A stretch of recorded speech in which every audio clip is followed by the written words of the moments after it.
નમસ્કાર મિત્રો. જ્યારે તમે જીવનમાં સુખ વહેંચ્યું હશે તો દુઃખ વહેંચવાની જરૂર નહીં પડે. કારણ કે જ્યારે તમે કોઈના ખરાબ પ્રસંગોમાં, ખરાબ સમયે તેના મદદમાં આવો છો તો એ વ્યક્તિ જીવનભર તમારો એ ઉપકાર ભૂલતો નથી. માણસ માત્રે જો સેવા કરવાના ભાવથી કોઈનું કામ કર્યું હશે તો તે ક્યારેય દુઃખી નહીં થાય.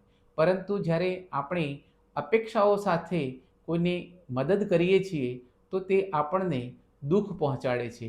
આપણે મનથી વ્યથિત રહીએ છીએ.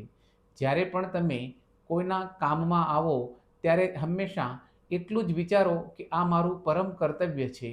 એક મિત્ર તરીકે અથવા તો એક સારા સજ્જન માણસ તરીકે મારે હંમેશા મદદ કરવા માટે તત્પર રહેવું જોઈએ. તમે પણ જ્યારે પણ પોતાના જીવનમાં આ જીવન મંત્ર બનાવી દેશો તો તમે ક્યારેય દુઃખી નહીં થાઓ.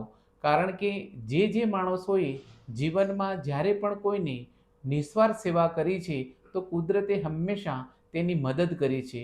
જેથી કરીને ભવિષ્યમાં પણ જ્યારે કોઈને મદદ કરવાનો પ્રસંગ ઊભો થાય, તક મળે તો વિના વિલંબે નિસ્વાર્થપણે પોતાનો હાથ લંબાવજો.